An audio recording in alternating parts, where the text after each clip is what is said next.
오호 16국 시대는 흉노, 선비, 갈, 강, 저 등의 여러 민족이 화하족을 양자강 이남으로 몰아내고 각자가 여러 왕조를 세웠던 시기를 말한다.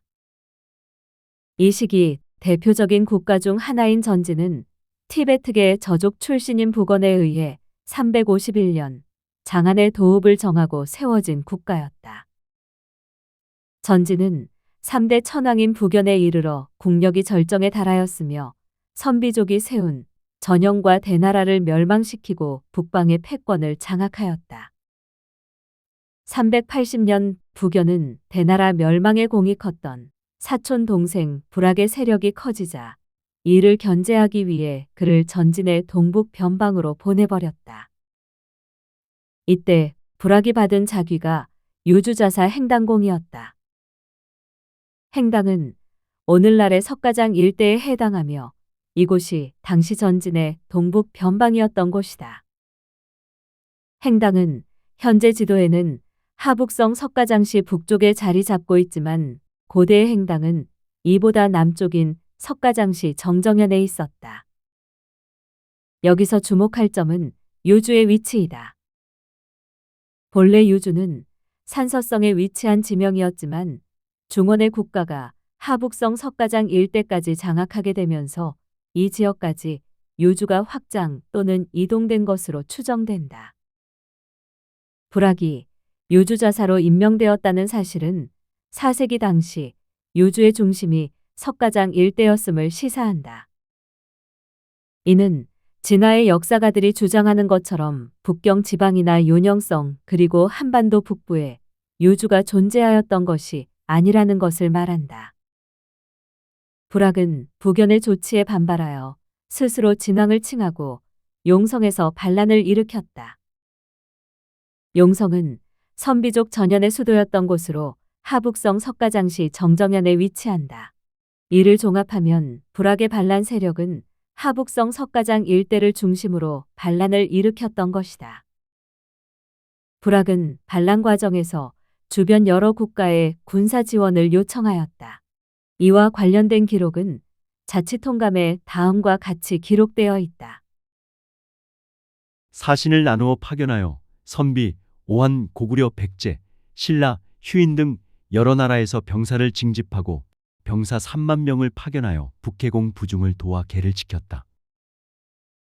그러나 대부분의 국가가 반란에 동조하지 않으면서 결국 불악의 반란군은 북연의 군대에 의해 진압되고 말았다. 이 기록은 고구려, 백제, 신라가 한반도가 아닌 대륙에 있었음을 증명한다. 당시 교통과 군사 이동의 현실을 고려할 때 단기간 내에 군사 지원이 가능한 범위는 지리적으로 비교적 인접한 지역이어야 한다. 즉, 하북성 석가장시 일대에 있던 불악의 반란군을 돕기 위해서는 이들 국가가 가까운 곳에 존재해야만 가능하다. 만약 통설대로 백제와 신라가 한반도에 위치하였다면 불악의 반란군을 돕기 위해서는 바다를 건너 장거리 이동을 해야 하므로 현실적으로 불가능한 일이다. 그 전에 불악이 보낸 원군 요청 사신이 한반도 경기도와 경상도까지 오는 데만 최소 40에서 50여 일, 길게는 2개월 이상 소요되었을 것이다.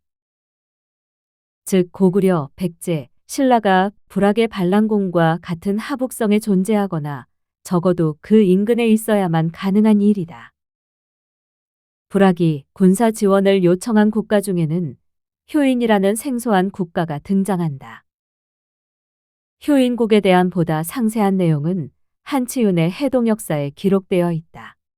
대청일 통지를 인용한 해동역사에 따르면 효인국은 신라의 동쪽에 있었던 사만의 한 국가였다.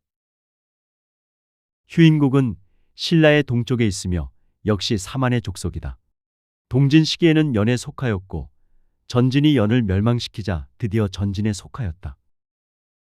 불악이 용성에서 반란을 일으킴에 미쳐서 선비, 오한, 고구려, 백제, 신라, 휴인 등 여러 나라에서 징병하였으며 그 후에 백제에 병합되었다. 여기서 중요한 사실은 효인국이 신라의 동쪽에 있었고 사만 계통의 국가이며 이후 백제에 병합되었다는 것이다. 또한 효인국은 본래 동진 시기에는 연에게 복속했다가 전진이 전연을 멸망시키자 전진에 속하였다고 했다.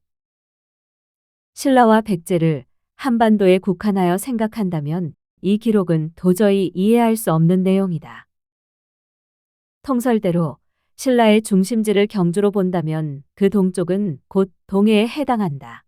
그렇다면 신라의 동쪽에 있는 국가라는 효인국의 존재를 어떻게 이해해야 하는가 하는 문제가 발생한다. 또한 신라의 동쪽에 있었다는 효인국이 백제에 병합되었다는 기록 역시 양자의 지리적 관계를 재검토할 필요성을 제기한다. 한반도 동남쪽에 있던 신라와 그 동쪽에 있었다는 효인국에게 군사 지원을 요청했다는 기록을 우리는 어떻게 보아야 하는가? 우리 역사를 반도의 좁은 틀에 가두고 바라보는 고정관념을 버리지 않고서는 이 기록을 이해할 수 없다.